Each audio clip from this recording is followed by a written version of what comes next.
केंद्रीय गृह मंत्री अमित शाह जोधपुर पहुंचे, जहां उन्होंने श्री पारसमल बोहरा नेत्रहीन महाविद्यालय के नए भवन और छात्रावास की आधारशिला रखी।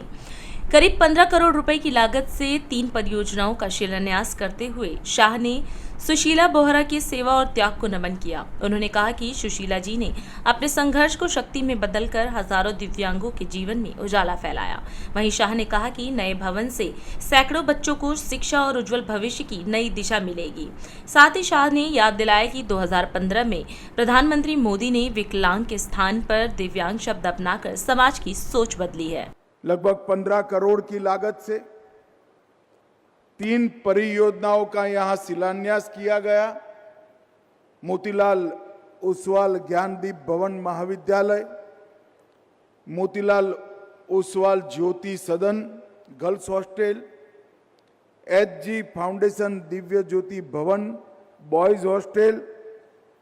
मुझे पूरा विश्वास है कि जैसा इस संस्था का ट्रैक रिकॉर्ड है, इसके हिसाब से ये तीनों भवन समय पर सुनिश्चित रूप से अपना काम पूरा कर लिया जाएगा और उससे सैकड़ों बच्चों के जीवन में नया उजियारा लाने का काम होगा। मेरे जन्म के पहले सुशीला जी ने सेवा कार्य शुरू किया।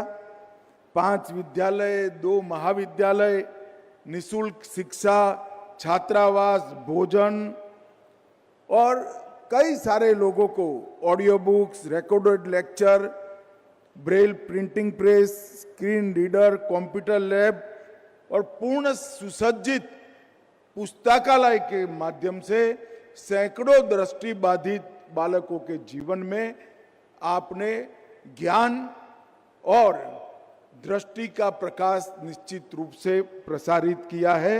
और कई सारे लोग सरकारी बैंकिंग, निजी क्षेत्र, अभी मेहता साहब ने कहा कि देश की सर्वोच्च अदालत में भी यहीं के विद्यार्थी ने आर्ग्यूमेंट कर कर जिरह करने का काम किया है।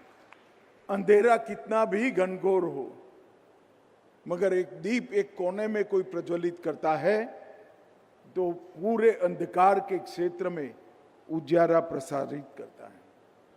हमारे समाज के सामने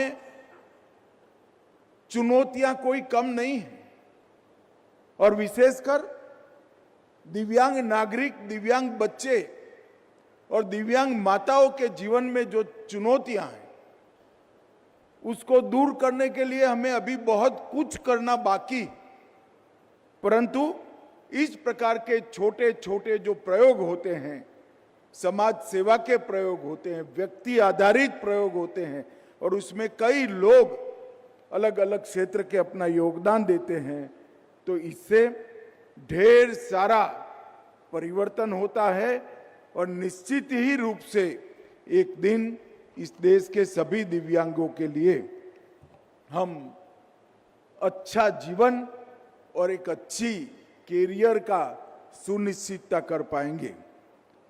पारसमल बोहरा नेत्रहीन महाविद्यालय लगभग 2022 से राजस्थान का पहला नेत्रहीन विद्यालय बना और जब समाज में दिव्यांगों को दया की जगह दिव्यता का प्रतीक मानने की शुरुआत होती है, तब सच अर्थ में दिव्यांगजनों के लिए काम होता है।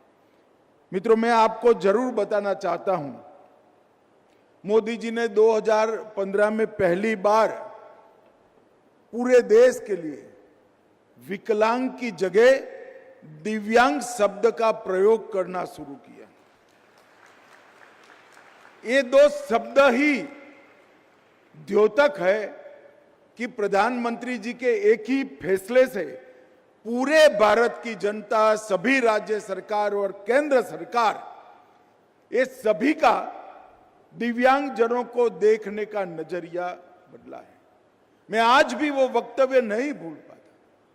उन्होंने कहा था कि ईश्वर किसी को भी कुछ चीज नहीं देता है तो उसको सरवाइव करने के लिए कुछ चीज विशेष देता है, वे दिव्य होती है और वो दिव्य चीज को ढूंढना और इसके आधार पर ये दिव्यांग अपना जीवन राष्ट्र निर्माण में जोड़ सके, अपने जीवन को भी आगे बढ़ा सके, ऐसी व्यवस्था करने का जिम्मेदारी समाज का है। और ये दिव्यांग शब्द से ही नए आत्मसम्मान, नई पहचान और आत्मनिर्भर बनने का स्वप्न देश के सभी दिव्यांगों के अंदर प्रधानमंत्री जी ने जगाने का काम किया। और अंत में सुशीला जी के जीवन को और उनका निस्वार्थ भाव से जो सेवा करने का एक यज्ञ चल रहा है, ये तीनों को प्रणाम कर मेरी वाणी को विराम देता हूं। वंदे मातरम। राष्ट्र सर्वप्रथम